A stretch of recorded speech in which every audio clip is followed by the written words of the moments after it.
इसीलिए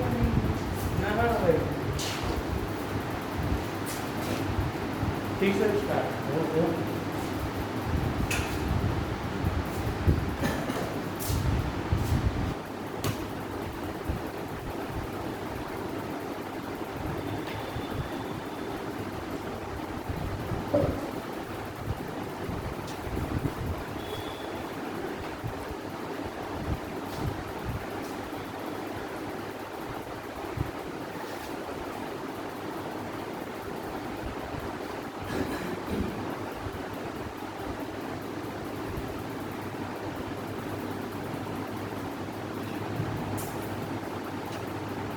देखिए, जब आप लोगों को लगे कि हम भटकाव की अवस्था में हैं, हमें सही विषय वस्तु नहीं मिल रही, हम अभी लाइन में मतलब जा तो रहे हैं लेकिन अभी हम पहुँचने में दूरी लग रही है, तो ये है कि आप हमसे संपर्क करें।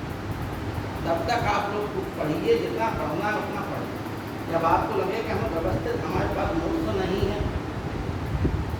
हिंदी का भी कोई व्यापक ज्ञान नहीं है, आपने पढ़ लिया, विलोम पढ़ लिए, संधि समास पढ़ लिया, लेकिन परीक्षा में किस प्रकार के आ रहे हैं, कैसे आ रहा है, पेपर कौन बना रहा, ये सब चीज़ें जो है आपको जब लगे कि हाँ हमें पढ़ना है एक व्यवस्थित तरीके से, तो हमसे संपर्क कर लेना, ठीक है ना।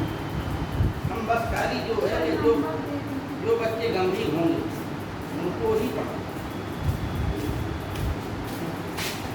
हमारा उद्देश्य ये है कम से कम आप लोग को स्थान पर पहुँचे।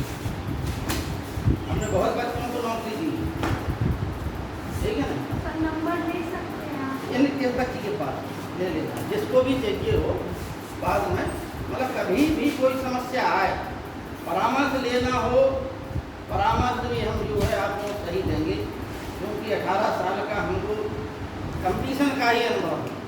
हम ज़्यादा मतलब भटकाऊ श्रेणी में नहीं रहे, एक ही लक्ष्य था कि हमें जो है सिविल सर्विस की तैयारी करना। जब बिल्कुल पूरा ओवरेज हो गए तब हम इलाहाबाद से लौटे। 34-35 साल की उम्र के पश्चात जब ओवरेज ही हो गए कंपटीशन, इसके पश्चात लौटे। तब तक जो है आधार हम तो तैयारी करते रहे। एक सूत्री का इल्म था, तैयारी करना है और सिविल सर्विसेज में जाना है, ठीक है। हालांकि इसमें कुछ छोटे मोटे भी दिए पहुँचे, लेकिन फिर भी जो है उसमें हमारे कुछ टेक्निकल फॉल्ट हुए, तुम लोग बताते, कुछ हमारे व्यक्तिगत सिलेक्शन हो जाता, कोई दिक्कत नहीं थी, कुछ हमारे टेक्निकल फॉल्ट हुए।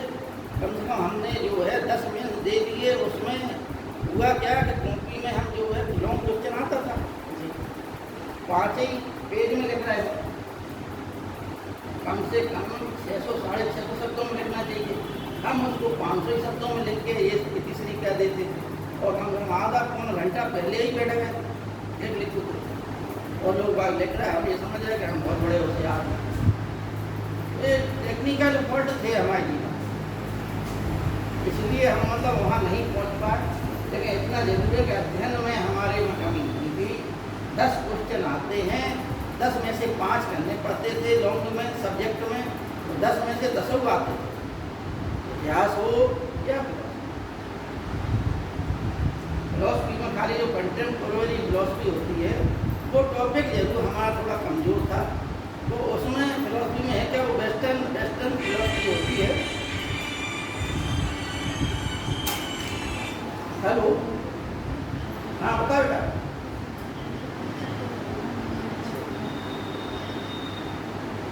बेटा हमें मालूम नहीं है, आप परीक्षा चल रही है कॉलेज में, प्रिंसिपल साहब से मिलो, ठीक है। कभी भी देखिए आज का टॉपिक इसी चीज बेस्ड पे आधारित है, शिक्षा, ठीक है। शिक्षा का मतलब है कि बच्चे का सर्वांगीण विकास, ठीक है ना। मतलब ये जरूरी नहीं है कि जो शिक्षा है, प्राचीन समय में वो विधियाँ थी जो जिन विधियों के माध्यम से विद्यार्थी चाहे अमीर वर्ग का हो या गरीब वर्ग का हो, उन्हें जो है गुरु समान अनुपात में देखता था, समानता के अनुपात में देखता था, ठीक है नहीं, चाहे प्रतिभाशाली हो या प्रतिभाशाली। और शिक्षा लेने का अपना अपना, जो प्रतिभाशाली होते थे वो जल्दी शिक्षा प्राप्त कर लिया, गुरु हो गए, अपनी गुरु दक्षिणा दे के चले गए, ठीक है नहीं। तो तो ये सब प्रक्रिया कैसे प्राचीन प्रक्रिया की शिक्षा का मतलब क्या है, शिक्षा का उद्देश्य क्या है, और फिर शिक्षा की विधियाँ क्या है, ठीक है नहीं, और पाठ्यक्रम क्या था, फिर शिक्षा के जो है संस्थान, ठीक है नहीं।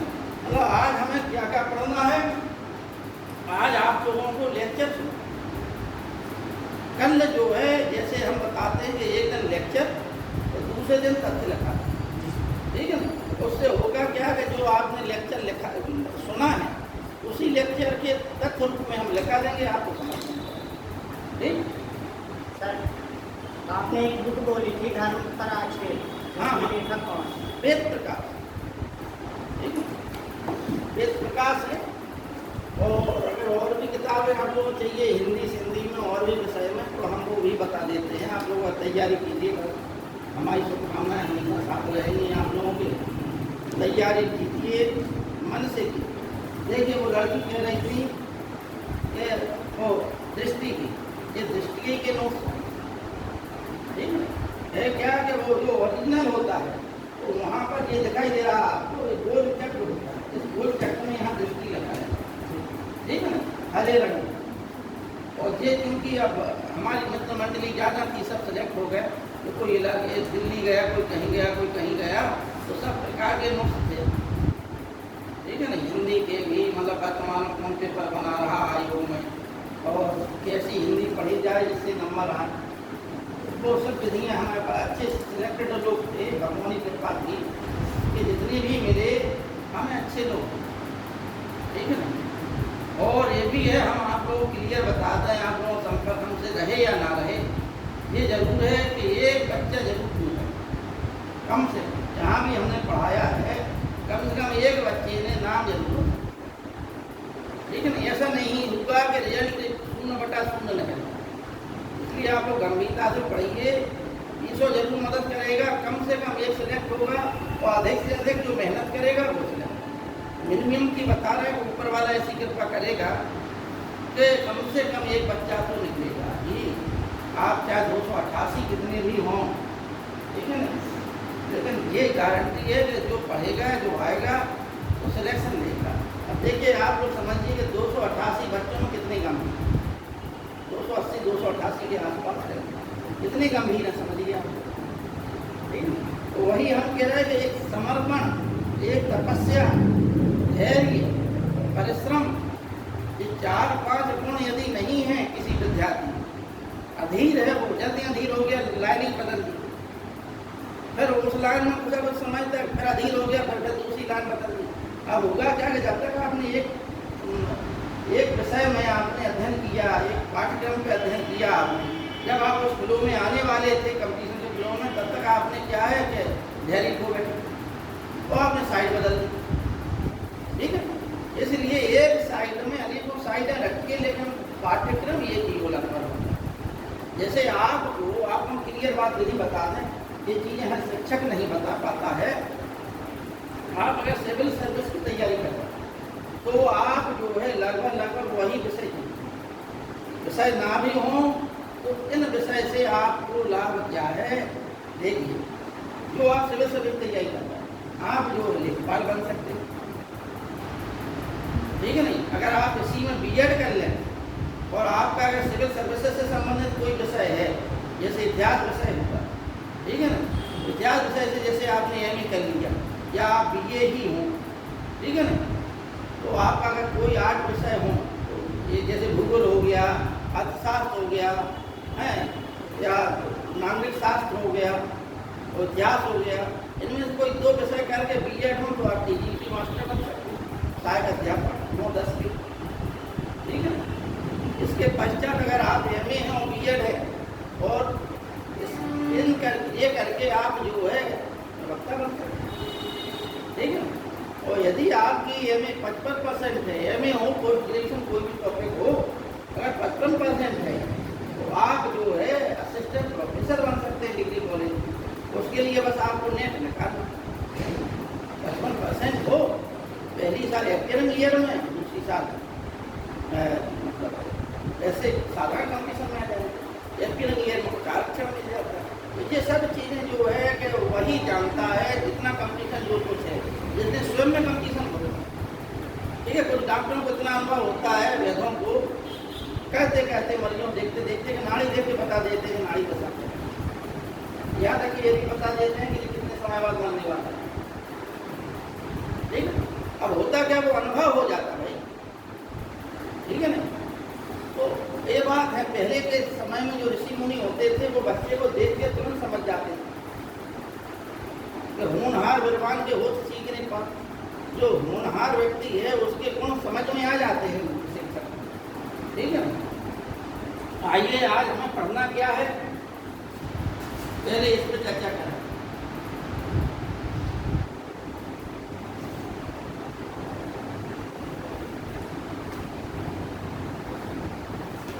देखिए, आप लोगों को एक चीज और बता दें कि शिक्षक वही है जो बच्चे के सर्वांगीण विकास में योगदान दे। हमारा उद्देश्य है आपको पाठ्यक्रम पढ़ाना, जो टॉपिक मिला वो पढ़ाया, बस नमस्ते। लेकिन ये जो है एक शिक्षक का कर्तव्य नहीं है। शिक्षक का कर्तव्य है कि जो विद्यार्थी हैं उनके मन में जो उधेड़ चल रही है, उन उधेड़ गुणों को सुलझाना। जो समस्या चल रही है दिमाग में, उन समस्याओं से उसे मुक्ति देना, वही शिक्षक है। ठीक है, तो शिक्षा क्या है?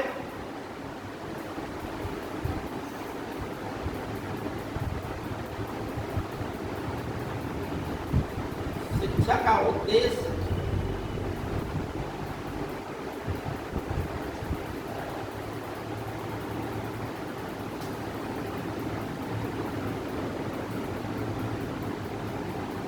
पाठ्यक्रम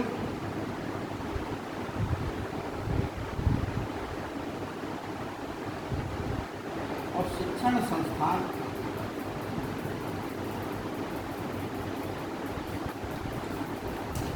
ये चीजें आप लोगों को आज पढ़ना है। ठीक है, ये ऐसी चीजें हैं कि व्यवहारिक जीवन में भी आना चाहिए। देखो, एक चीज आप लोग समझ लें, साधारण जनरली बात नहीं है, तो व्यवहारिक जीवन के लिए भी आवश्यक। एक शब्द है शिक्षित और एक शब्द है साक्षर। समझना बात, एक शब्द है शिक्षित और एक शब्द है साक्षर। दोनों शब्दों में अंतर है। ठीक है ना। क्या अंतर है? ये शिक्षक का पढ़ा लिखा होना जरूरी नहीं है। जैसे कबीरदास जी थे, तो कबीरदास जी पढ़े लिखे नहीं थे।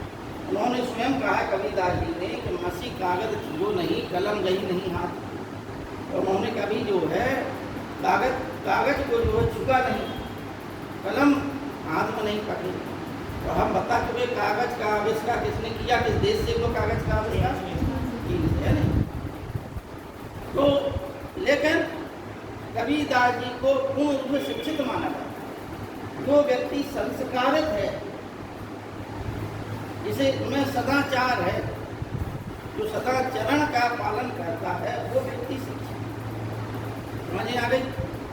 ठीक है, मतलब जो नैतिक नियमों का पालन करे, सदाचरण का नियमों का पालन करे, जो समाज के कल्याण की भावना, जिसमें परोपकार की भावना जिसके अंदर निहित हो और इसी उद्देश्य से वो कार्य करे, तो वो शिक्षित। लेकिन साक्षर कौन है? जो पढ़ा लिखा है, जो लिखना पढ़ना जान जाता है, वो साक्षर। साक्षर अगर मान लो कि संस्कारित नहीं है, तो उसे हम शिक्षित की श्रेणी में नहीं करते। समाज के विध्वंस के लिए जो काम करे, समाज को विनाश के लिए जो काम करे, वो क्या शिक्षित है? बताइए। ठीक है। अच्छा, एक चीज जरूर हम बताएंगे, हालांकि ये हमारे देश की बहुत बड़ी कमी रही है, हर युग में रही है। शिक्षक का धर्म है कि दोनों प्रकार के उद्देश्य बताना। हमारी पूर्ण शिक्षा व्यवस्था, शिक्षा के इतने उच्च शिखर पर पहुंचने के पश्चात भी हम धाराशाही हुए, उसका कारण है कि हम ज्ञानी हो गए, लेकिन हम अपनी रक्षा नहीं कर। यानी शारीरिक, मानसिक और आध्यात्मिक, इन तीनों का विकास ही शिक्षा का उद्देश्य। प्राचीन समय में जब शिक्षा प्रारंभ हुई, तो जब ये सब दी जाती, लेकिन बीच में होगा क्या कि शारीरिक पर ध्यान नहीं दिया जाएगा, ठीक है नहीं। जैसे सैन्य प्रशिक्षण, ठीक, तो पाठ्यक्रम जब हम बताएंगे तो उसमें आ जाएगा आपका कि क्या क्या पढ़ना, ठीक। अब शिक्षा क्या है, तो 2-3 स्लोगन याद रखिए।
शब्दों के माध्यम से जो कुछ जो है प्राचीन बृहदारण्यक उपनिषद और भी उपनिषदों में अनेकों कहानियाँ हैं, इन्हीं चीज़ों से शिक्षा का उद्देश्य प्राप्त होता है, ठीक है।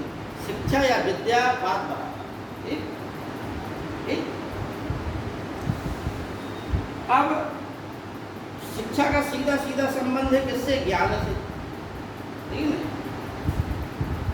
अब ज्ञान, विद्या और शिक्षा लगभग एक ही चीज होगी, ठीक है। हमें इसी संदर्भ में आगे बढ़ना है। जैसे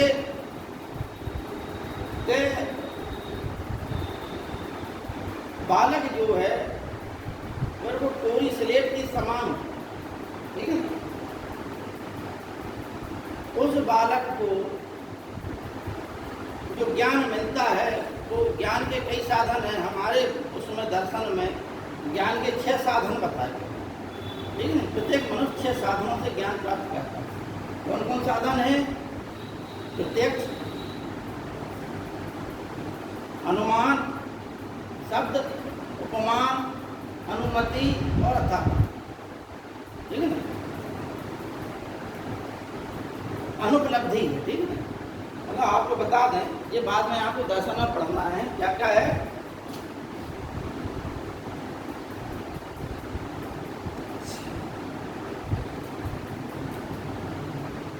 ज्ञान के साधन, पहला प्रत्यक्ष,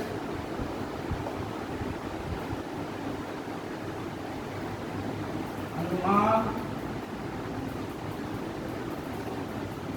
शब्द, उपमान,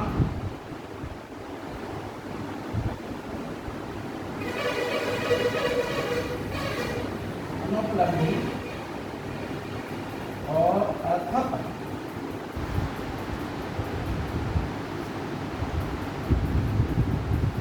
ये ज्ञान के 6 साधन हैं जो कि वेदांत में बताया जाए, ठीक है ना। और सभी दर्शनों में कुछ ना कुछ नया दर्शन तक 4 माने गए, मीमांसा ने 5 माने, तो वेदांत भी 6, ठीक। इनके माध्यम से ही हमें ज्ञान प्राप्त होता है। ठीक है ना। आज जो है, जो पहली क्लास चली उसमें सर जो है नीले पेन से नहीं पढ़ाया। ठीक, इस बात का ज्ञान आपको कहाँ से मिला? प्रत्यक्ष से। आपने देखा सीधा सीधा कि बोर्ड पे सर ने नीले पेन से नहीं लिखा, डेस्क में भी नीला पेन नहीं रखा था, सर के हाथ में भी नीला पेन नहीं था। तो प्रत्यक्ष का मतलब है कि जो आंख के सामने, ठीक है ना। प्रत्यक्ष का मतलब क्या है? जो बिल्कुल आंख के सामने, जो सीधा सीधा प्रतीत हो, जो सीधा सीधा दिखाई दे, उसे हम प्रत्यक्ष कहते हैं। ठीक, प्रत्यक्ष का ज्ञान कैसे होता है? इंद्रियों से। ठीक है ना। इंद्रियां क्या है? 5 हैं। ठीक भाई, रसगुल्ले का स्वाद क्या हम आँख से ले सकते हैं? बताइए। आँख से देखने से क्या हमें पता चल जाएगा कि रसगुल्ला मीठा है या कम मीठा है? किससे मिलेगा? मुंह में डालो। ठीक है। हरियाली में हम चलेंगे तो हरियाली का ज्ञान हमें किससे मिलेगा? अरे घास जो है, घास पे आप चल रहे पैदल, घास मुलायम है या कठोर है या कांटे हैं, उसमें कई प्रकार की घास होती है। कांटेदार भी घास होती है। आपको लगेगा कि वाह बड़ी अच्छी घास है, जेब पैर रखेंगे कांटे कांटे चुप जाएंगे। वो गुरु कहते क्या कहते हैं? कांटेदार होती है। ठीक है ना। जूता चप्पल में तक घुस जाते हैं, उससे कांटे 3 प्रकार की इतनी गांठ होती है, उसमें कांटे निकले रहते हैं। ठीक, इस चीज का अनुभव आप कैसे होगा? घास का 50 होगा। इसी प्रकार से जो 5 इंद्रियां हैं, इनका सबका ज्ञान हम किससे मिल जाता है? ठीक। अब जब हम दर्शन पढ़ाएंगे, हालांकि दर्शन इस टॉपिक में भी है, लेकिन अगर मान के चलिए हम दर्शन पे आ जाएंगे तो दर्शन है बहुत बड़ा टॉपिक। ठीक है ना। एक दर्शन अगर एक दिन पढ़ाया जाए तो जो है तब उसके लिए पर्याप्त समय हो। ठीक, तो हमने ये आपको सीधे सीधे ये समझ लीजिए, बाद में कभी समझा देंगे इनके मतलब क्या होते हैं, इनसे ज्ञान कैसे है। प्रत्यक्ष एक साधारण आपने बता दिया, उसी तरह इन सबके मतलब। ठीक है ना। इनके वर्गीकरण भी कहता। ठीक, अब ज्ञान से मनुष्य का जो है सर्वांगीण विकास होता है। ज्ञान से मनुष्य जो है इहलोक का परलोक का ज्ञान प्राप्त। ठीक है ना। और इहलोक और परलोक दोनों में उसको कल्याण मिलता है। ठीक है ना। ज्ञान क्या है? ज्ञान जो है, ज्ञानम मनुजस्य तृतीयम नेत्रम, ज्ञान मनुष्य का तीसरा नेत्र है, जिसके द्वारा आप जो दिखाई नहीं देता। वो ज्ञान के बारे में कहा जाता है, शायद यहाँ दीवारों पर भी लिखा है, हमें संकेत पूरी याद नहीं आ रही, कि ना चोर हारी ना भ्रात भाज्यम, ना चोर हार्यम ना भ्रात भाज्यम, ना राज्य हार्यम ना च भारकारी, वयो कहते क्यों वयो कहते, तो मतलब जैसे जैसे व्यय करो वो बढ़ता जाता। ठीक है।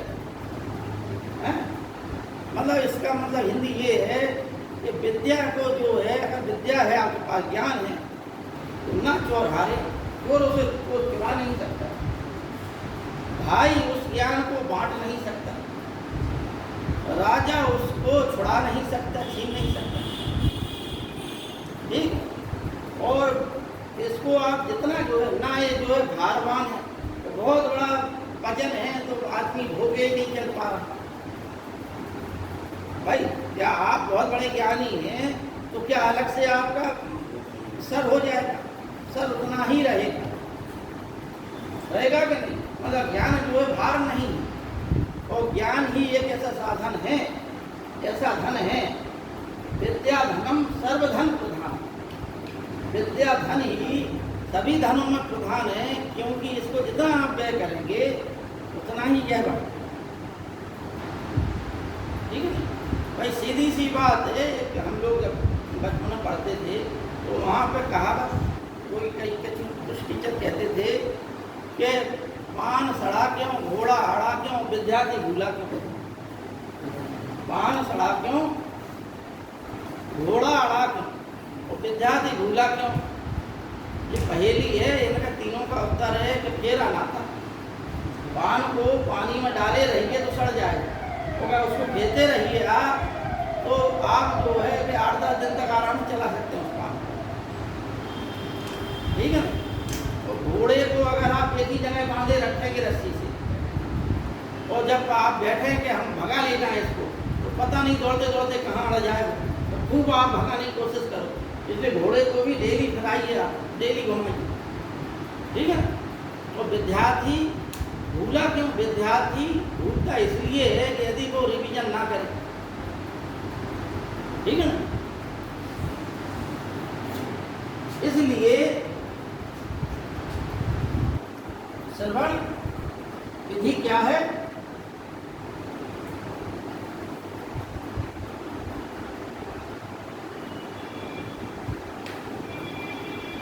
श्रवण मनन निधिध्यासन, ये हम कई बार चर्चा कर चुके।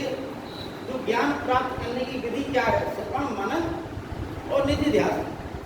मतलब आपको सुनना है, प्राचीन समय में श्रवण से ही श्रुति शब्द बना, ठीक है ना। वेदों के लिए श्रुति शब्द आया है क्योंकि ये जो है एक दूसरे से, एक ऋषि परंपरा थी, वो ऋषि परंपरा में कुछ वेद मंत्र एक दूसरे को सुनाते रहते थे, ठीक है ना। वही था कि श्रवण मतलब एक दूसरे सुनाना, जो सुन रहा है वो उस पर मनन करता था। निधिध्यासन, निधिध्यासन का मतलब जो मनन किया उसको बार बार दिमाग में रिपीट करना, दोहराना, वही विद्यार्थी का लक्षण है। तो आपको बता दिया कि ज्ञान क्या है। ज्ञान को कोई चुरा नहीं सकता, ज्ञान ही विद्या धन ही सबसे बड़ा धन है। विद्या धन सर्वधन, ठीक है ना। यदि आपके पास जो है, कहा भी गया है कि राजा का सम्मान जो है उसके नगर में होता है, लेकिन एक विद्वान का सम्मान, एक ज्ञानी का सम्मान सर्वत्र होता है। क्यों? क्योंकि वो कहीं भी बैठ जाए, अगर आपके पास ज्ञान है तो आप जो है चाहे इलाहाबाद चले जाओ, चाहे लखनऊ चले जाओ, कहीं भी चले जाओ, 4-6-10 लोग बैठे जाएंगे आपके पास, आप अपना वहीं पढ़ाना प्रारंभ कर देंगे, आप वहीं उपदेश देना प्रारंभ कर देंगे, है ना। तो इसमें ना तो आपको बहुत बड़ा गट्ठर ले जाने की जरूरत है, यहाँ पर बस ज्ञान होना चाहिए, ठीक है ना। तो ज्ञान जो है मनुष्य का तीसरा बिंदु, ठीक। सा विद्या या विमुक्त, विद्या क्या है? विद्या वह है जो हमें मुक्ति प्रदान करे। अगर वर्तमान संदर्भ में देखें हम तो किस चीज से मुक्ति देती है विद्या? आज के समय बेरोजगारी से। प्राचीन समय में विद्या जो है व्यक्ति को आध्यात्मिक सुख प्रदान करती थी। कहाँ से मुक्ति देती थी? यही लोक से मुक्ति देती थी, यानी ज्ञान प्राप्त करिए, समाज का कल्याण कीजिए। लेकिन अगर आपको विद्या मिल गई है तो आपको दुखों से मुक्ति मिले, ठीक है ना। दुखों से मुक्ति मिले, आप जान गए हैं जीवन का उद्देश्य क्या, ठीक है ना। इसलिए जीवन को फिर आनंद की तरह जिएंगे आप। हर काम को जो है उसमें काम करेंगे भी तो, लेकिन आनंद लेते हुए करेंगे, क्योंकि आप जीवन का उद्देश्य समझ गए हैं, जीवन का लक्ष्य समझ गए हैं, सब कुछ जान गए हैं कि जीवन को कैसे जीना है और हमें करना क्या। ये सब ज्ञान हमें कहाँ से मिलता है? विद्या, ठीक। और विद्या से ही हमें मुक्ति, विद्या वह है जिससे हमें मुक्ति मिले। सा विद्या, ये शास्त्रों में कही गई है बात। बृहदारण्यक उपनिषद में, तैत्तिरीय उपनिषद में आदि में ये बातें कही, ठीक है। एक और कथन है कि ज़्यादातर आप लोगों को कहीं भी जाइए, कहीं भी लेक्चर दीजिए, आप सिविल सर्वेंट बन जाएंगे, आप इंटरव्यू दे रहे हैं, वहाँ कुछ भी क्रॉस क्वेश्चन पूछा जा सकता है, आपको निबंध लिखना है प्राचीन शिक्षा पद्धति में, तो ये सब चीज़ें वहाँ काम में हैं, इसलिए हमने आपको कहा है कि अगर रियल में आपको सिविल सर्वेंट बनना है तो दो प्रक्रिया साथ लेके चलना है, एक तत्व दूसरा तत्व। ठीक है ना? क्या है? विद्या ददाति विनयम, विनया दाति पात्रताम, और पात्रत्वाद धनात् माप्नोति, धनात् तत्, धनात् सत् तथा सुखम। ये पूरा है। ठीक है, हमने थोड़ा शॉर्टकट में लिख दिया कि विद्या ददाति विनयम, विद्या जो है विनय दे। विद्या क्या प्रदान करती है? विनय। जिसके पास विद्या होगी वो विनयशील होगा। विद्या ददाति विनयम, विनया दाति पात्रता। अगर विनयशीलता है आपके पास तो आपके पास गुण उत्पन्न हो जाएगा, यानी पात्रता उत्पन्न हो जाएगी। आप ज्ञान प्राप्त करने के सही में अधिकारी हो जाए। ठीक है? तो विद्या विनय प्रदान करती है, विनय से पात्रता आती है, और पात्रत्वाद धनात् माप, पात्रता यानी गुण आने से व्यक्ति को धन आ जाता है। आप कहीं भी बैठ जाइए धन कमाने लगेंगे। ठीक है ना? आप पात्रता का मतलब है कि आप डॉक्टर हो गए, चिकित्सक हो गए, आपने डॉक्टर का गुण प्राप्त कर लिया, डॉक्टरी का गुण आ गया आप में चिकित्सक का। आप कहीं भी चले जाइए, किसी को कोई रोग है, ले दवाई ले लो, ले जड़ी बूटी ले लो। पहले समय में यही होता था, भगवान राम गए थे, सब शिक्षा प्राप्त करके वन में रहते थे, क्योंकि उन्हें सब विषयों की ज्ञान प्राप्त था। ठीक है ना? भूत प्रेत बाधा, सर्प विष को निवारण करने की, उसको नाश करने की जो विष होता है, सर्प दंश का विष या अन्य विष भी हो, ये सब विद्याएं प्राचीन समय में पढ़ाई जाती थी। 14 विद्याएं पढ़ाई जाती थी, 14 कला और 64 नहीं 14 क्या सिर्फ, ठीक है ना, और 64 कलाएं। ठीक, 64 कलाओं का उल्लेख कामसूत्र में आया है, 64 कलाओं का उल्लेख जो है कादम्बरी में आया है, 64 कलाओं का उल्लेख शुक्ल नीति सार में आया है, 64 कलाओं को उल्लेख ललित विस्तार। ठीक, अब इनमें क्या क्या थी जो पाठ्यक्रम में बताया। ठीक, तो विद्या ददाति विनयम, विनया दाति पात्रताम, और पात्रत्वाद धनात् मोक्ति, धनात् सर्व तथा सुखम। पात्रता से आप धन प्राप्त कर लेंगे, गुण आने से धन प्राप्त करेंगे। आपने ज्ञान प्राप्त कर लिया, आप गुणवान हो गए, और जब गुणवान हो गए तो आप जो है कोई भी परीक्षा पास कर सकते हैं। आप में से ही कोई मतलब कोई वैकेंसी आई दरोगा किया या फार्माबाद किया दरोगा बन गए। सब्जेक्ट तो यही है, यही चीजें पूछी जाएंगी। पैसा कमाने लगे, गुण आने से व्यक्ति क्या करता है? पैसा कमाता है। पैसे से धनाद सर्व तथा सुखम, धन से ही व्यक्ति सब प्रकार के सुख प्राप्त कर सकता है कि नहीं? ठीक है ना? धन जो है, निर्धनता संसार का सबसे बड़ा अभिशाप माना है। आप लोगों को क्लियर बात बता, ठीक है ना? अपने आप को कभी जो है गरीब मत समझिए, लेकिन धन के लिए प्रयास करें। हीन भावना आ गई तो आप आगे नहीं बढ़ पाएंगे। ठीक है ना? लेकिन ये मानिए कि सर्वे गुणा कांच्यान मिश्रयन्ति, सभी गुण धन में मिश्रित हैं। कितने गुण हैं? धनवान का लड़का कितना भी बदसूरत हो, लेकिन नगर में ग्राम में सभी उससे हंसी ठिठोली कर लेंगे कि कितना प्यारा बच्चा है, चाहे वो बदसूरत हो। गरीब का बच्चा कितना भी सुंदर हो, ठीक है ना, लेकिन उससे कोई नहीं खिलाएगा। क्यों? क्योंकि सर्व गुण जो है, सब गुण किसमें सम्मिलित हैं? धन में। जो धनवान है उसकी हर चीज प्यारी है कि नहीं? इसलिए धन में ही सभी सुख सम्मिलित। आप खाली 10% सुख नहीं, धन जो है उससे 10% सुख नहीं प्राप्त कर सकते, बकाया 90% सुख जो है आप धन से प्राप्त कर सकते। मानसिक संतुष्टि रहती है, 2 पैसे के लिए आपको संघर्ष नहीं करना पड़ता, ठीक है ना? और जब तक जो है धन नहीं होगा, तब तक समाज परिवार रिश्तेदार सब जगह आप जो है अपाहिज हैं, कुपात्र हैं। बेइज्जत के लिए आप ही एक ऐसे व्यक्ति हैं जिसे हर जगह जो है ठोकर मारी जाती है, क्योंकि आपके पास धन नहीं। ठीक है, आप व्यवहारिक जीवन में देख लीजिए, ये सब चीज़ें जो है मिल जाएंगी। जैसे ही धन आएगा, पद आएगा, प्रतिष्ठा आएगी और पैसा आएगा। जैसे ही आप सिविल सर्वेंट बने, जैसे ही आप दरोगा बने, जैसे ही आप शिक्षक बने, सब रिश्तेदार अपने हो जाएंगे, सब परिवार वाले चाहने लगेंगे, पूरी समाज इज्जत करने लगेगा। भाई एकाएक क्या होगा? कुछ नहीं होगा, खाली धन आएगा। यही परिवार वाले आपको दुष्कारते थे, अब वही परिवार वाले आपके इशारों पर नचने लगेंगे। ये जो है धन में ही सब गुण नष्ट। ठीक है, तो ये आपने सीख लिया कि विद्या से विनय आती है। जो वास्तव में विद्यावान होगा उसमें विनयशीलता, विनय से ही आप ज्ञान प्राप्त कर सकते हैं। अगर आप मान लो आए बोले सर हमें जो है संस्कार बता दी,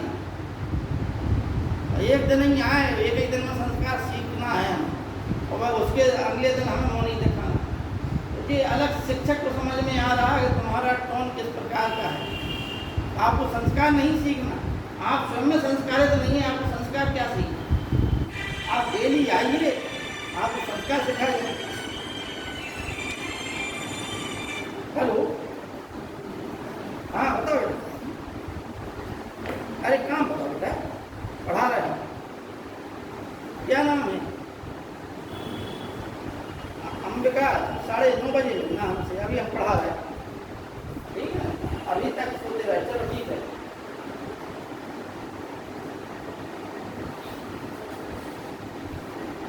अगर ज्ञान है आपके पास, विद्या है आपके पास, तो आप संस्कार हैं। ठीक है ना? और अगर संस्कार नहीं है आपको, ज्ञान से ही तो संस्कार मिलेगा, शिक्षा से ही आपको संस्कार मिलेगी। ठीक है ना? भाई देखिए, समाज में अनेकों बातें आती हैं। एक शब्द है आधुनिकता। ठीक है ना? आधुनिक क्या आदि प्राचीन समय में नहीं था? क्या रोम के लोग आधुनिक नहीं थे? आज से हजारों वर्ष पहले, ईसा पूर्व से भी हजारों वर्ष पहले, जो हम आज आधुनिक नहीं है, जो फिल्मों में जिस प्रकार की आधुनिकता दिखाई जाती है, उससे ज़्यादा बढ़कर उस समय की रोम में समाज था उस प्रकार का आधुनिक समाज, जिसे हम आधुनिक कहते हैं। लेकिन उसमें तमाम बुराइयां भी आ जाती हैं, जैसे आधुनिकता समय समय पर परिभाषित होती है। ठीक है ना? जाति पात ऊंच नीच ये सब बातें किसी समय में वही आधुनिक होता है, फिर किसी समय बाद वही चीज़ें जो है परंपरागत और रूढ़िवादिता पाखंड लगने लगती है। एक समय सती प्रथा एक पवित्र कार्य माना जाता था, आज सती प्रथा जो है एक पाप है। औरतों को जबरदस्ती, इसका पति मर जाता था, जबरदस्ती उसको एक गिलास दूध पिला दिया जाता था। बर्नियर ने लिखा है इतिहास का, ठीक, जो भारत भ्रमण पे आया था, बर्नियर से पेशे से वो चिकित्सक था, फ्रांसीसी था बर्नियर। ट्रेवल्स इन इंडिया नामक पुस्तक लिखी उसने सती प्रथा का उल्लेख किया है। इसमें बतूता ने सती प्रथा का उल्लेख किया, और भी अनेकों लेखकों ने सती प्रथा का उल्लेख किया है। उसने लिखा कि द्रव्य पिला देते थे विधवा लड़की, और उसको द्रव्य जो है नशा होता था उसमें। ठीक है ना? उसे जबरदस्ती पकड़ा कर जो है व्यक्ति की चिता पर बैठा दिया जाता, उसके पति की चिता। वो चिल्लाती थी, रोती थी, गड़गड़ाती थी, लेकिन कोई नहीं सुनता। ढोल नगाड़े बजाए जाते थे। ठीक है ना? और जबरदस्ती उसे बांध दिया जाता था कि ये भाग ना जाए। उसको रस्सियों से बांध दिया जाता चिता के साथ, ये भाग ना जाए, और आग लगा दी जाती। एक प्रकार की वो पवित्र कार्य था उस समय। लोग बागों के मन में एक बड़ी श्रद्धा थी कि भाई सती होगी, लेकिन वह एक अभिशाप। ठीक है?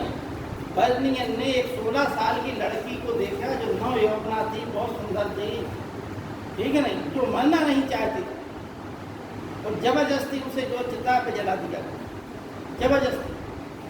तो रोए चिल्लाए, किसी ने, पूरे समाज ने नहीं सुना बात, ठीक है ना। आज हमें वो अधिकार मिल गए हैं तो हमें लगता है वो चीज़ें खराब।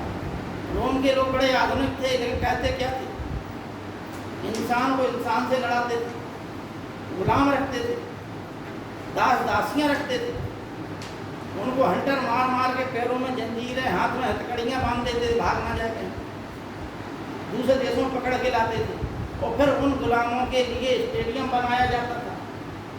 रोम से ही स्टेडियम की परंपरा चली। स्टेडियम शब्द है, रोम का शब्द है।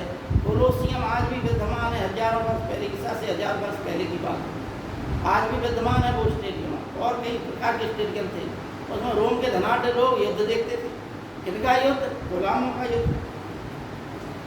कभी कभी दो गुलाम पहलवान टाइप के होते थे, जो बलिष्ठ होते थे, उनको युद्ध लड़ाया जाता था, ठीक है ना। एक गुलाम हारेगा, एक जीतेगा।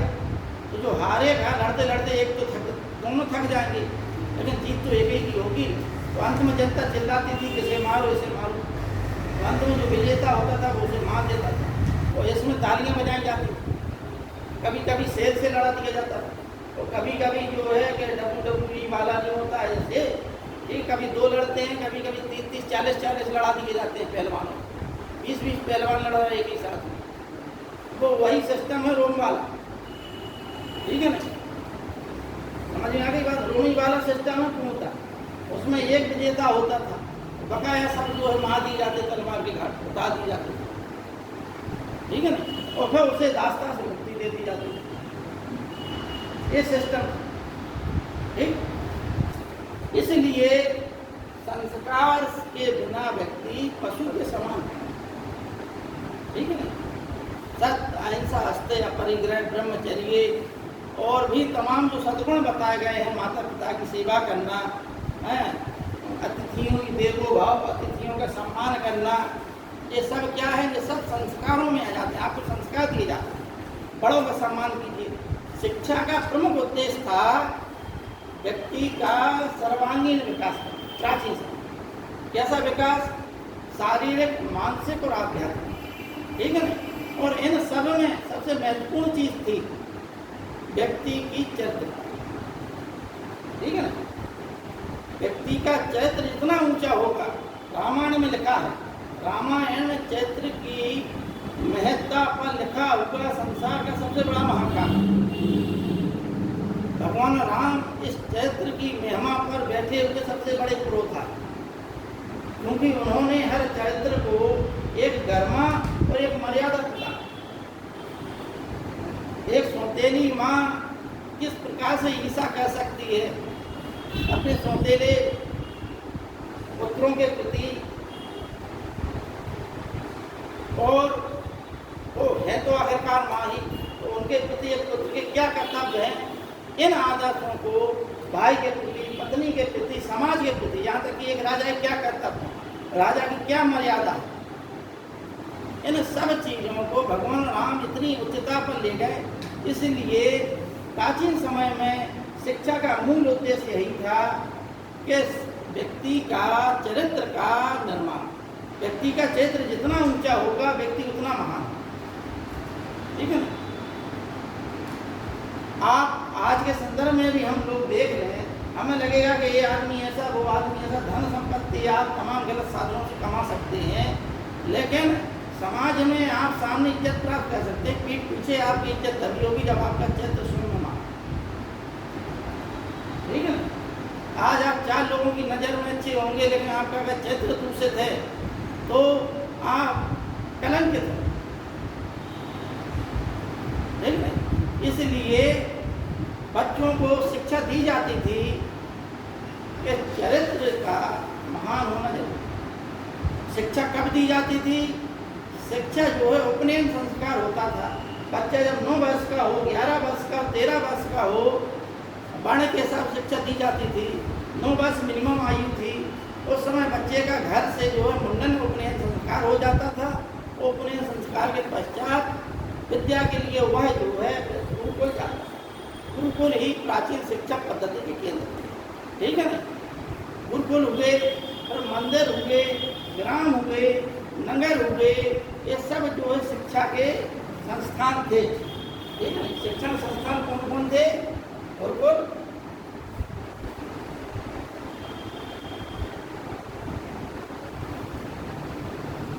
गुरुकुल हुए,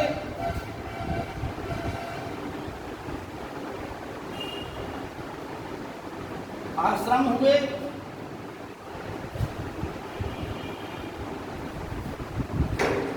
नगर, गांव या ग्राम,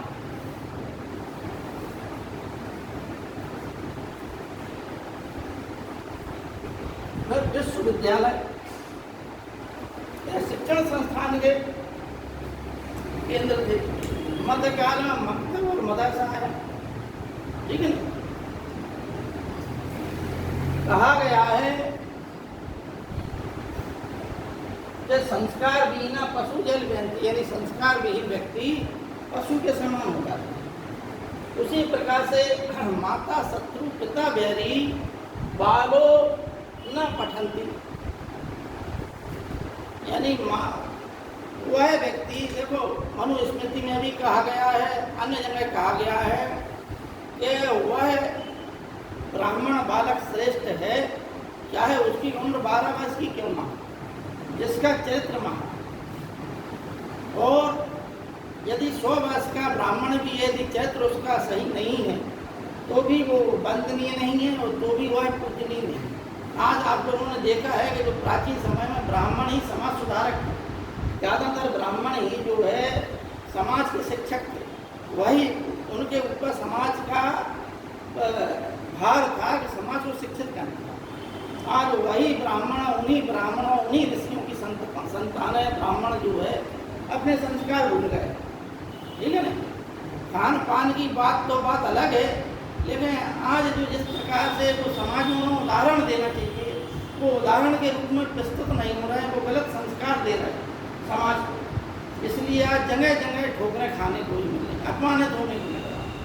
ठीक नहीं? लोग बाबों की आस्था टकमगा गई है समाज से, क्योंकि स्वयं जो है ब्राह्मण दूसरे। एक पंडित जी जो है विवाह पढ़ने के लिए गए, वहाँ जो है ठाकुरों की बारात थी, वहाँ शराब चल रही थी। ब्राह्मण जो है पुरोहित जी को दारू पीते थे, उन्हें भी दारू पी ली। अब ब्राह्मण जी जो है रोताई करने गए थे, वहाँ पर डरे को बात बताइए, ये ब्राह्मण अगले दिन से उन्हें जो है गाँव से निष्कासित कर दिया। बोले इन महाराज से जो है नहीं कराना है। चरित्र की श्रेष्ठता होगी ब्राह्मण। मनुस्मृति में कहा गया है कि 9 साल का ब्राह्मण पूजनीय है यदि उसका चित्र सही है। उसे गायत्री मंत्र आता, सिर्फ खाली शर्त क्या रखी गई थी? गायत्री मंत्र आता है, लेकिन चरित्र की उसमें श्रेष्ठता होना चाहिए, चरित्र सही उज्ज्वल होना चाहिए। ठीक है?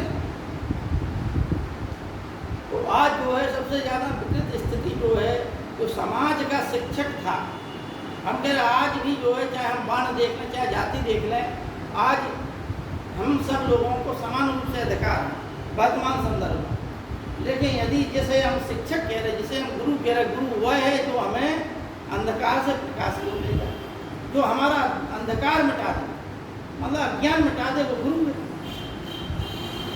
ठीक है ना? भाई हमें नहीं आता कुछ और वो हमें सब कुछ बता दे तो वो गुरु हो गए। ठीक है ना? शिक्षक वह है जो हमें शिक्षा दे। ठीक है ना?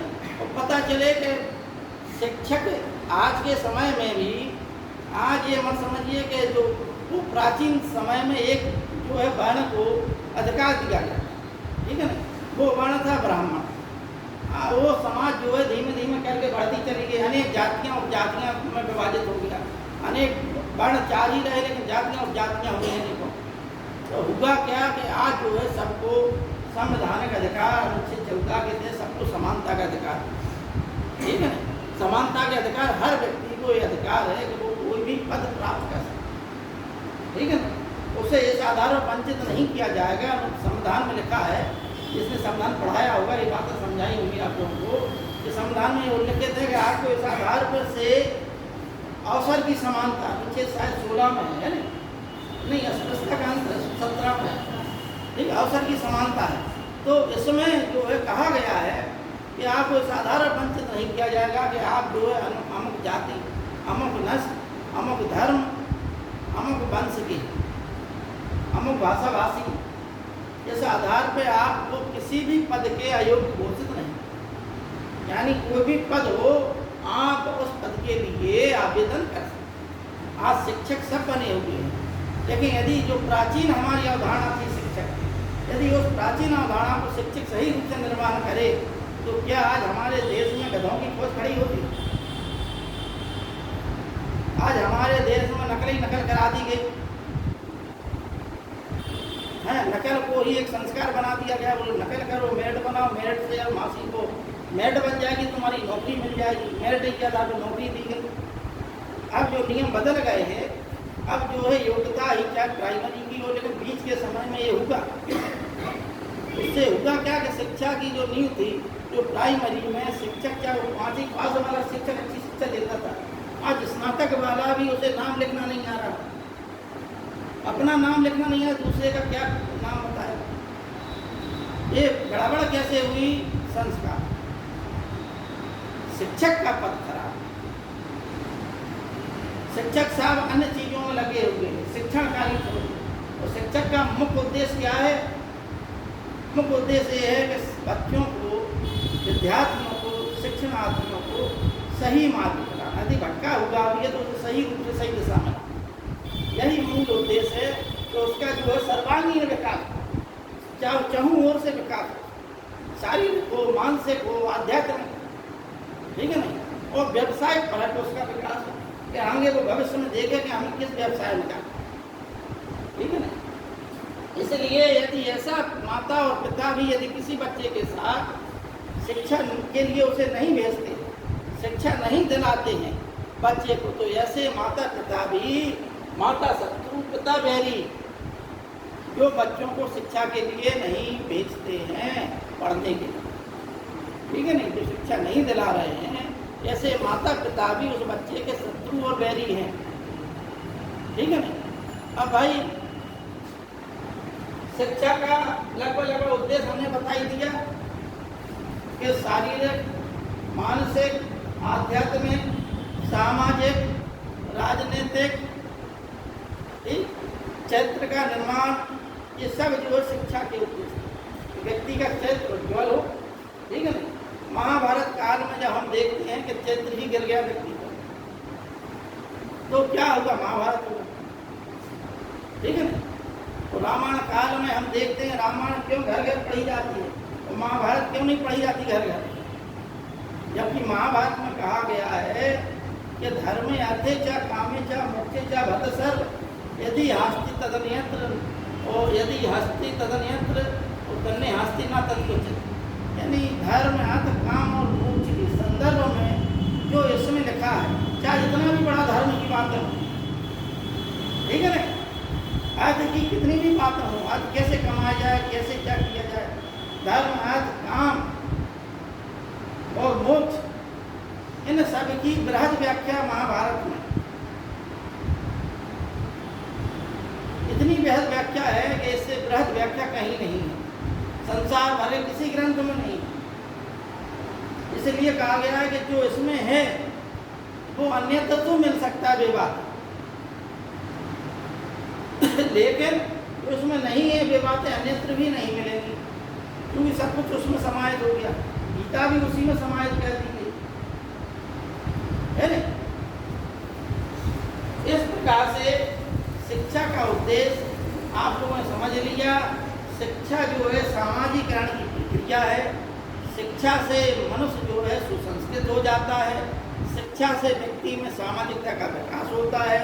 चार लोगों के बीच में कैसे बैठना है, कैसे चार लोगों के बीच में व्यवहार करना है, कैसे माता पिता से व्यवहार करना है, कैसे अतिथियों से व्यवहार करना है, कैसे बच्चों से व्यवहार करना है, किस प्रकार से गुरुजनों का आदर सम्मान, मान सम्मान करना है, ये सब बातें जो है हम शिक्षा के उद्देश्यों के तहत ले, ठीक है ना।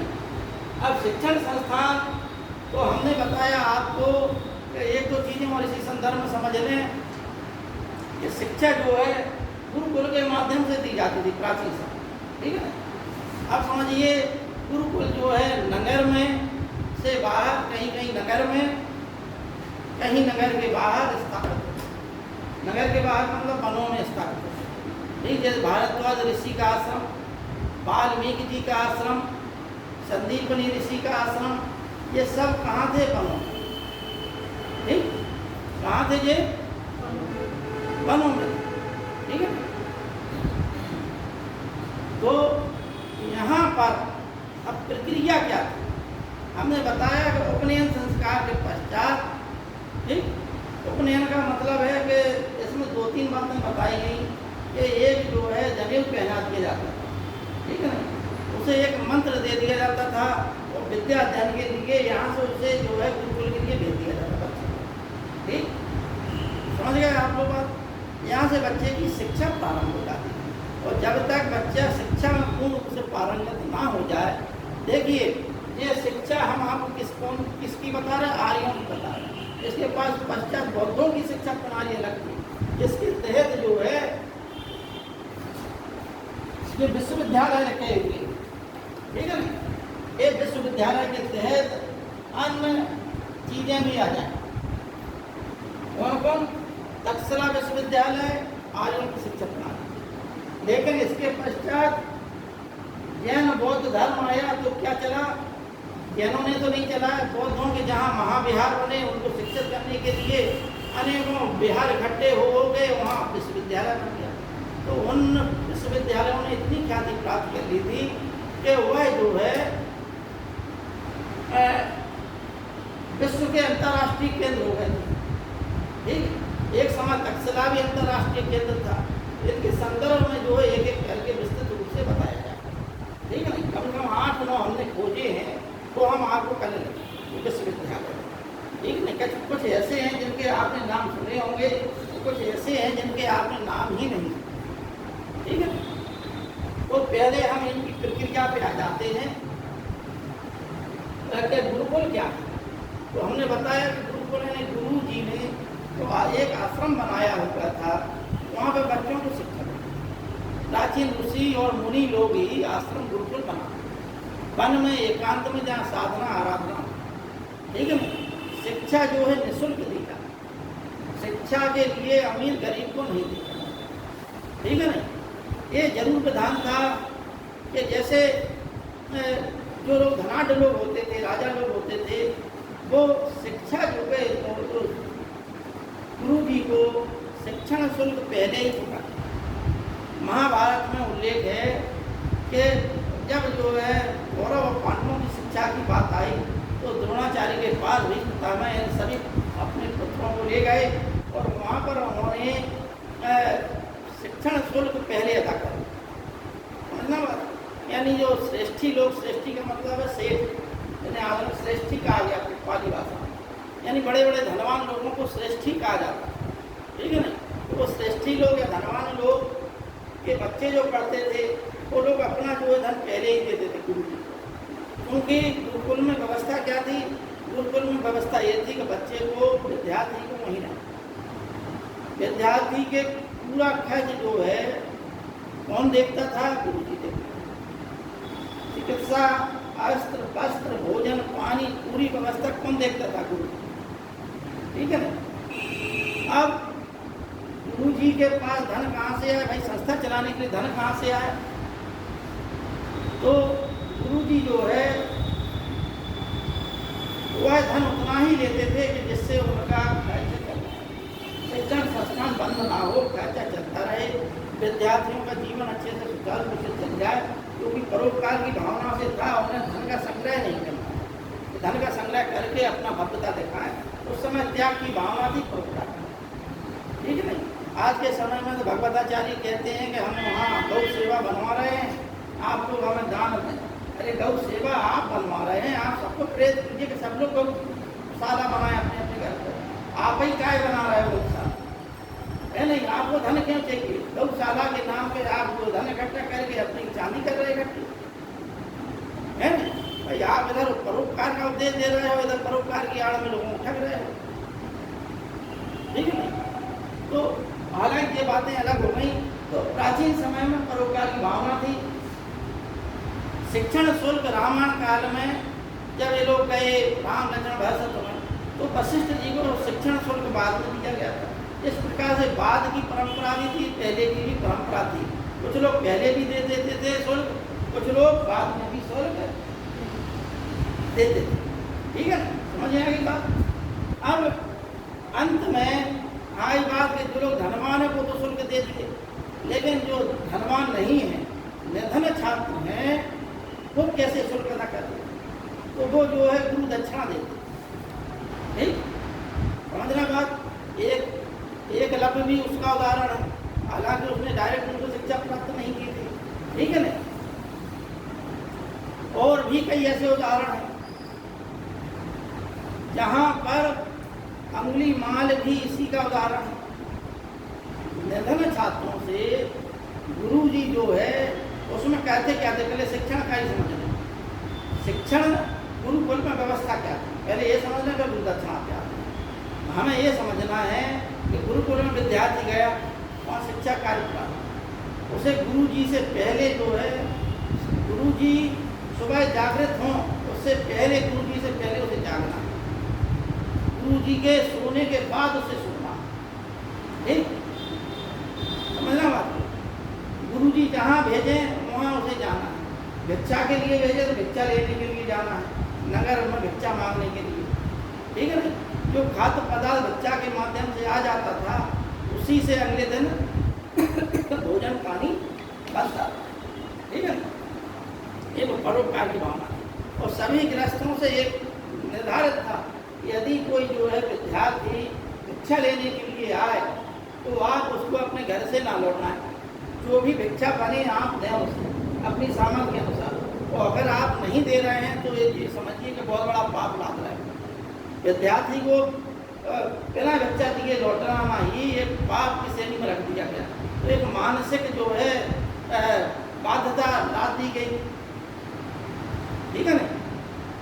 मानसिक प्रत्यय तो है ये सब। अगर आप जो है प्रत्यक्ष की प्रतीति नहीं हो रही आपको, तो ईश्वर क्या है, आत्मा क्या है, आत्मा पुनर्जन्म क्या है, ब्रह्म क्या है, जीव क्या है, पाप पुण्य क्या है, स्वर्ग नरक क्या है, ये सब क्या है, मानसिक प्रत्यय। कब तक? जब तक कि आपकी इन चीज़ों में आस्था, तब तक मानसिक प्रत्यय। मन में पहले आपने धारण किया, क्या एक शिशु बालक को इन चीज़ों की जानकारी नहीं होती। तो प्रारंभ में पश्चिम के दार्शनिक ये कहते हैं मानसिक प्रत्यय है, एक बच्चे के दिमाग में बैठा दिया जाता है। और फिर जो है कार्ल मार्क्स ने भी कहा है कि धर्म लोगों की अफीम है। एक बार आपके दिमाग में वो चीज़ें बैठा दी गई, फिर आप जिंदगी भर उसी पथ पर चलेंगे। उसी प्रकार संस्कारों की जब आपको जल्दी बांधी गई तो आप जो है अपने आप चलेंगे। आप पुण्य और पाप की रास्ता बता दिए गए तो आप जरूर है कि आप उस रास्ते पर नहीं जाएंगे जिस रास्ते से आपको पाप का भागीदार बना। वाल्मीकि जी का भी उदाहरण है। वाल्मीकि जी कहते थे डाकू थे, रत्नाकर डाकू नाम था इनका। उन्हें मालूम नहीं था कि वो क्या कर रहे हैं। वो तो अपने परिवार का भरण पोषण करते थे, जो भी जाए लूट ले जाए, उससे अपने घर का भंडारा चले उनका। लेकिन जब नारद जी मिले वे बोले कि पाप क्यों लाद रहे थे? बोले काय का पाप, हम तो परिवार का भरण पोषण कर रहे हैं। बोले भरण पोषण आप अन्य तरीके से भी कर सकते थे, आप हत्या करके लूटमार करके ही क्यों कर रहे हैं? तो पाप के भागीदार तुम बन रहे। बोले हम क्यों बन रहे पाप के भागीदार? हम घर वालों को खिला रहे, वो भी बन रहे भागीदार पर। अगर हम हैं तो घर वाले भी हैं। बोले जाओ पूछ के आओ वो पाप के भागीदार हैं कि नहीं है। बोले अच्छा तुम भागना चाह रहे हैं हमसे। वे बोले ठीक है तुम रस्सी से बांध दो हमें। तो वाल्मीकि नारद जी को रस्सी से बांध गए एक वृक्ष से, इसे भाग ना जाए कहीं बचने के लिए। वहाँ गए, पत्नी ने मना कह दिया कि आपका धर्म है भरतार नाम पति का है नहीं। भरतार का मतलब जो भरण पोषण कर सके, पर्यायवाची पढ़िए हिंदी आप लोग। भरतार शब्द, भरतार का मतलब है जो भरण पोषण करे पत्नी का। तो उसने कहा कि आपका धर्म है ये, आप हमारा भरण पोषण करें। अब आप भरण पोषण किन तरीकों से कर रहे हैं, इससे हमें क्या मतलब? ठीक है ना। आप अगर पाप के मार्ग से कर रहे हो तो पाप की भागीदारी आप, और पुण्य के मार्ग से कर रहे हो तो पुण्य की भागीदारी आप। ठीक है ना भाई। पाप में हमारा अधिकार नहीं है, पुण्य में जरूर हमारा अधिकार है। माता पिता के पास गए, माता पिता ने वही बात की, बोले भाई बूढ़े माता पिता की सेवा करना एक लड़के का धर्म है, और आप उस धर्म को किस रूप में निभा रहे हो ये आपके ऊपर निर्भर है। वाल्मीकि जी सुना कैसे खिंच गया कि हम जिनके लिए मरे जा रहे थे वे सब नाम के हाथ पल्ले ही झाड़ दिया। उन्होंने कहा अगर बेकार है फिर ऐसा घर संसार, बाप का भागीदार कोई नहीं बन रहा, हम अकेले ही ढो रहे हैं। महाराज जी की रस्सियाँ खोली, उनसे क्षमा मांगी। बोले क्या किया जाए? नाराज जी ने सोचा कि ये तो पापी आदमी है, शुरुआत में इसे गुरु मंत्र दे दो खराब हो जाएगा, तो मरा मरा दे दिया, मरा मरा रटो, ठीक है ना। मरा मरा रटते रहे, राम राम होता रहा, भाई उल्टे से सीधे की ओर आ गए, ठीक है ना। शिक्षा पद्धति भी यही कहती है कि बच्चे को सरल से जटिल की ओर ले जाए। अगर आप जटिल पाठ्यक्रम पहले पढ़ा देंगे तो बच्चे का दिमाग उचट जाएगा पढ़ाई से, ठीक है ना। सरल तरीके से शिक्षा दीजिए, फिर जटिल की ओर ले जाइए। सरल से जटिल का माध्यम होता है सही शिक्षा का, ठीक है ना। इसलिए कहा जाता है उल्टा नाम जपत जग जाना, वाल्मीकि भाई ब्रह्म समाना। वही वाल्मीकि जी में बहुत बड़े ब्रह्मर्षि हो गए, ठीक है ना। इस प्रकार से गुरुकुल में शिक्षा दीक्षा की व्यवस्था गुरु जी के उसमें था। गुरु ज़्यादातर जो है ग्रस्त होते थे, मतलब गुरु जी की पत्नियां होती थी, गुरु के बाल बच्चे भी होते थे, उसी गुरुकुलों में वो भी व्यवस्था देखते थे। लेकिन जो विद्यार्थी थे उनके भी कर्तव्य निर्धारित थे। गुरु की आज्ञा का उल्लंघन किसी भी मात्रा में नहीं किया जाएगा। गुरु की आज्ञा का हर सीमा तक पालन करना है, गुरु की सेवा करना है हर प्रकार से, ठीक है ना। ये सब जो है नियम कायदे जिस बच्चे को सिखा दिए जाते थे, घर से दूर इसलिए सिखा दिया जाता था। देखो इसमें कुछ उद्देश्य निहित थे, आप ये वैज्ञानिक विधियाँ हैं। अगर आप छोटी उम्र से ही किसी अच्छे व्यक्ति का आप सानिध्य प्राप्त करेंगे तो आप अच्छे बन जाएंगे। हिरण्यकश्यप का पुत्र जो है प्रहलाद नारद जी के आश्रम में रहा, ऋषि मुनियों के आश्रम में रहा, वो गया था तपस्या करने हिरण्यकश्यप, और इंद्र ने उसकी पत्नी का जो कंधु नाम था, क्या नाम था, उसका अपहरण कर लिया। नारद जी ने देखा कि ये और पाप लाद रहा है, जब तपस्या के बाद आएगा तो वो स्वर्गलोक को नष्ट कर देगा। इसलिए उन्होंने इंद्र से कहा कि इसकी पत्नी को छोड़ो, तुम ये गर्भवती है, ये तो तुम दूसरा पाप लाद रहे हो। तो नारद जी ने उनकी पत्नी को छुड़ा लिया। अब ये बोली हमारे पति तो है नहीं। तो नारद जी बोले जब तक आपके पति नहीं है आपकी सेवा व्यवस्था का पूरा ख्याल हमारे आश्रम में रखें। तो वहाँ पर आए, वो जब तक तपस्या करते तब तक बालक वो होगा, बड़ा हो गया, तो उसमें ऋषि मुनियों जैसे संस्कार आ गया। अब एक जो दुष्ट जो ईश्वर को ही नहीं मानता था, जो अपने आप को स्वयं ईश्वर मानता था, और एक आदमी प्रहलाद हुआ जो ईश्वर को मानने वाला था। अतः जो है वो संस्कारों में लड़ाई बदल गई। अगर वो गलत माहौल में पला बढ़ा होता तो उसमें गलत माहौल होते, है ना। इसी प्रकार से बच्चों को घर से बाहर इसीलिए रखा जाता था कि बच्चे में संस्कार अच्छे, घर कहीं मोह माया से वह विरक्त रहे, ज़्यादा मोह माया भी ना हो, ठीक है ना।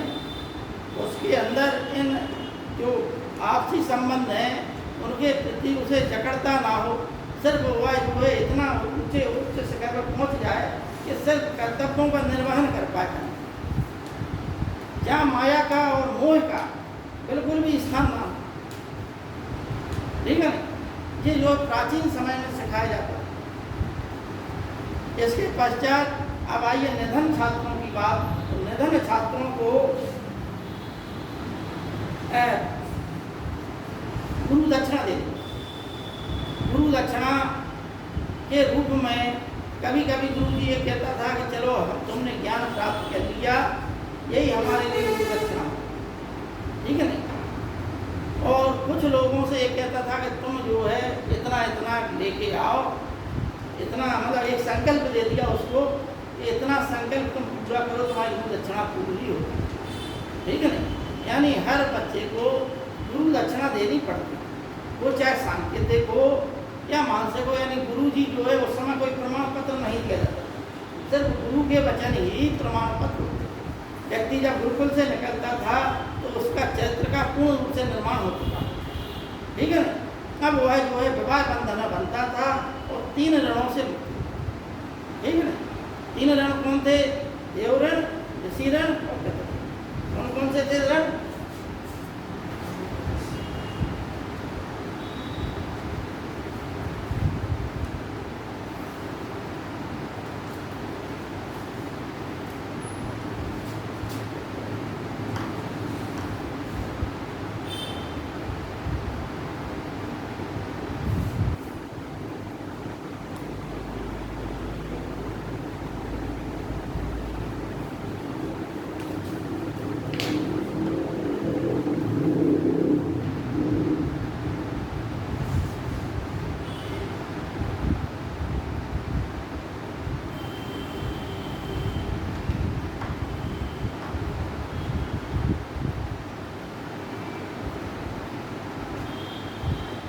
इन तीन ऋणों प्रत्येक व्यक्ति का उद्देश्य था 4 आश्रम, 4 पुरुषार्थ, ठीक है, 4 आश्रम।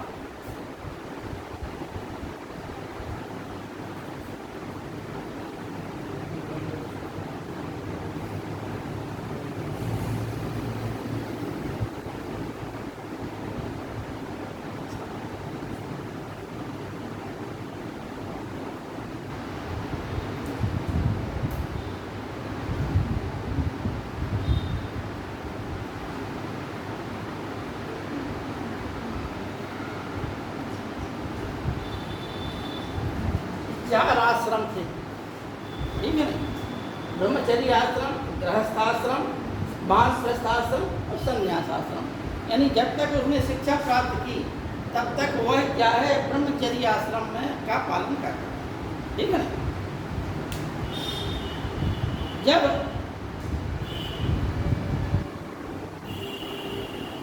ब्रह्मचर्य यानी शिक्षा के पश्चात समावर्तन संस्कार होता था। समावर्तन का मतलब है लौटना, ठीक है ना, घर की ओर लौटना। उसके पश्चात वह किसमें प्रवेश करता था? गृहस्थ आश्रम, ठीक है।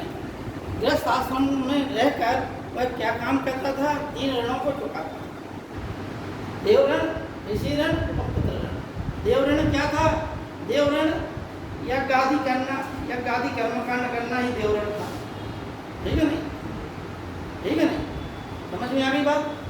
कि यज्ञ आदि कर्म कांडों करना देव ऋण था, जिससे कि हम जो देवताओं को प्रसन्न कर सकें, उनके ऋण से मुक्त हो सकें, देवताओं को भोजन दे सकें, ठीक है ना, यज्ञों के माध्यम से। तो क्या हुआ देव ऋण? ऋषि ऋण क्या था? ऋषि ऋण था जो ऋषियों ने शिक्षाएं दी, उन शिक्षाओं का हमें पालन करना, ठीक है ना? ऋषियों ने जो शिक्षा दी है, इन शिक्षाओं का पालन करना है, धर्म ग्रंथों का अनुशीलन करना है, ठीक है ना? ये सब काम किसमें था? ये ऋषि ऋण में। यदि हम उन शिक्षाओं को पढ़ रहे हैं, उन शिक्षाओं का चिंतन मनन कर रहे हैं, तो क्या हो गया? ऋषि ऋण से हम, यानी प्राचीन ऋषि मुनियों ने धर्म ग्रंथ लिखे हैं, उन धर्म ग्रंथों का हम पालन करना, पालन करना ही ऋषि ऋण से मुक्ति, ठीक है ना? पितृ ऋण यानी प्रत्येक मनुष्य से अपेक्षा की जाती थी कि वह गृहस्थ आश्रम में रहते हुए संतान उत्पत्ति करे, ठीक है ना? यानी संतान उत्पन्न करना ही पितृ ऋण से मुक्त होना, ठीक है ना? बाद में शब्द पे ध्यान दें, बाद में इसमें जो है बालक पर विशेष ध्यान दिया गया। अंत में चीज़ें जो है बालक पर आधारित हो गई। ऋग्वेद तक लड़का और लड़की में समानता रही, लेकिन अंतिम चरण में जैसे जो वैदिक काल बढ़ता गया, वहाँ पर क्या होगा कि बालक जो है मुक्ति का साधन मान लिया गया। वह स्त्री ज़्यादा समाज में महत्वपूर्ण हो गई, जो जितने अधिक बालकों को जन्म दी। रोम की सभ्यता में यही स्थिति थी, भारत में भी वही स्थिति थी कि वह स्त्री समाज में ज़्यादा सम्मानित होती थी, ज़्यादा अधिक जो है लड़कों को जन्म दी, ठीक है ना? उसे कुलवंती कहा जाता था। सौ बात ये है कि संतान उत्पत्ति करना ही प्रत्येक व्यक्ति का कर्तव्य था, और उस कर्तव्य का निर्वहन करने के पश्चात ही वह अपने पितरों से ऋण हो सकता है। यानी पितरों का ऋण है, उससे वो ऋण कैसे हो, उसे चुकता कैसे करे, उसका माध्यम है कि पितृ ऋण से मुक्ति के लिए वह संतान की उत्पत्ति करे, ठीक है ना? यानी गृहस्थ जीवन में ही संतान की उत्पत्ति कर सकते। इस प्रकार से ये थी पूरी शिक्षा व्यवस्था में आप लोगों ने समझा कि गुरुकुल और आश्रम लगभग एक ही थे। आपको बताया नगर में भी होते थे और गांव में भी होते थे, ठीक है ना। विश्वविद्यालय कल हम बताएंगे, कुछ तथ्य हैं इसके विश्वविद्यालय से संबंधित, वो हम लिखा, ठीक है ना। आज इतना ही रहने थे, परीक्षा भी है, इसमें अगर कुछ चीज़ें समझना हो तो बताए मेरे को एक दो पकाया। जब दर्शन की बात आएगी, अच्छा पाठ्यक्रम जरूर हम बताना भूल गए, कहाँ गया पाठ्यक्रम, ठीक। पाठ्यक्रम में देखिए, अलग से लिख देते हैं पाठ्यक्रम।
पाठ्यक्रम के विषय थे, ठीक है ना। और सब प्रकार की विद्या इसमें दी जाती, इसलिए अब इनका वर्णन जो है, कल ये चीज़ें हम आपको दिखा दें कि 14 जो है विद्याएँ क्या थी, 18 शिल्प के अंतर्गत क्या आ जाते हैं, और इन सबको मिला के ही इनमें कुछ चीज़ें रिपीट हो गई, कुछ 64 कलाएँ थी, ठीक है ना।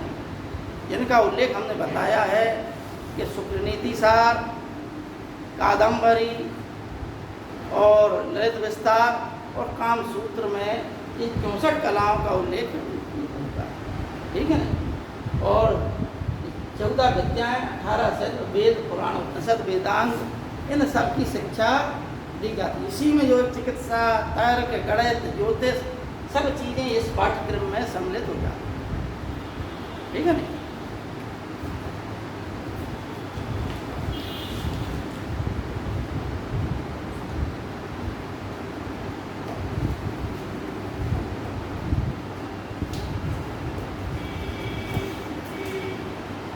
कल जो है ये भारत का हमने बताया कि सबसे पुराना विश्वविद्यालय तक्षशिला माना जाता है। हेलो, आप कौन? क्या बताओ, क्या नाम है? आ रहा बेटा, कहाँ पे खड़े था? तो आ रहा है, अभी आ रहा है। जिस प्रकार से नालंदा विश्वविद्यालय, विक्रमशिला विश्वविद्यालय का विध्वंस जो है बख्तियार खिलजी ने किया था, ठीक है नहीं, उसी प्रकार से जो है तक्षशिला विश्वविद्यालय का निर्माण विध्वंस जो है पारसीक या सिकंदर के समय, ये स्पष्ट नहीं मिलता है पारसीकों ने किया कि सिकंदर, लेकिन सिकंदर समकालीन लेखक नहीं बताते हैं, तो जाहिर है कि पारसीकों ने ही, ईरानियों ने ही तक्षशिला विश्वविद्यालय का विध्वंस। हालांकि जिसे हम विश्वविद्यालय कह रहे हैं, कहीं कहीं ये भी किताबों में उल्लेख है कि वहाँ विश्वविद्यालय नहीं था, बल्कि गुरुकुल थे। तक्षशिला बहुत सारे गुरुकुल थे और वहाँ पर गुरुकुलों में अलग अलग चीज़ों की अलग अलग शिक्षा दी जाती, इसलिए वो गढ़ हो गया था प्राचीन समय, ठीक है ना। इस सही रूप से विश्वविद्यालय जो संस्थापित किया गया वो विश्वविद्यालय नालंदा विश्वविद्यालय था, ठीक है ना। जिसे विश्वविद्यालय के रूप में संस्थापित।